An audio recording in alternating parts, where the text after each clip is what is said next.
What the hell, I have the day off. Why not record two videos? Miles Davis, he's an interesting character. I'm gonna rate the eras. You can almost divide all his eras into decades. So I'm gonna keep this short too, so I'm sure this is gonna piss a lot of my jazz friends off, but here it goes. I'm going to start with my favorite, which is the 1950s Miles. I just think it sounds the best. It's the cool jazz.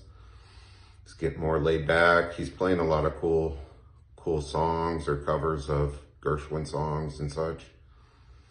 You got Paul Chambers on bass, John Coltrane on saxophone, and Red Garland on piano.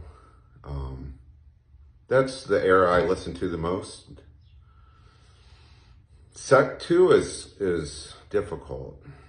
I'm gonna go with the 80s Miles, which is starts with Man with the Horn. And of course that has that Mike Stern on it, who's amazing. One of the best guitar solos of all time was Fat Time. They recorded an album called, I think it's the one after, called Decoy, which I like a lot, which isn't mentioned much, but it has Daryl the Munch Jones on it, who now plays with the Rolling Stones for like the last 30 years.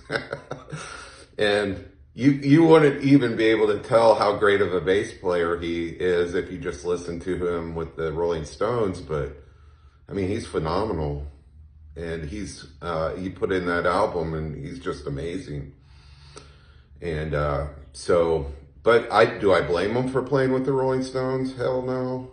He knows what's up. Let's see, that was second. Third would probably be, this is also hard, probably the 60s. I'm going to admit to you, I don't like that era too much. A little too frantic. Not extremely musical in my opinion. I like melodies. So I definitely prefer the melodic tones of the 50s, but I'm a big fan of Ron Carter, who's on bass during the 60s, but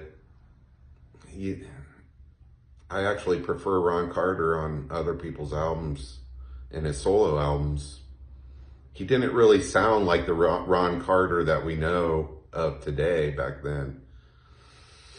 Of course, he was too busy going 100 miles per hour during that phase, and he's probably worn out.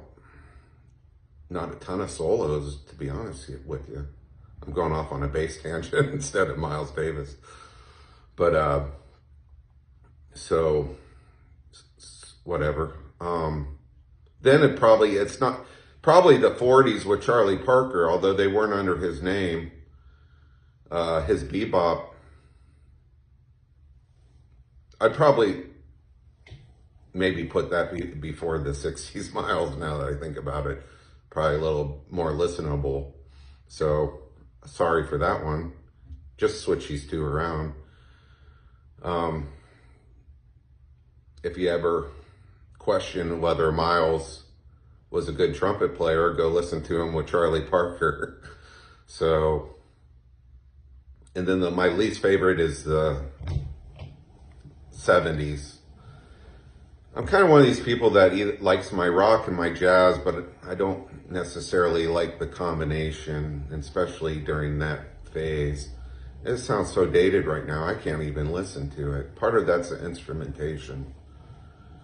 They're just really hard for me to listen to nowadays. I didn't even really listen to much of them anyway. But let the rage begin. See you later.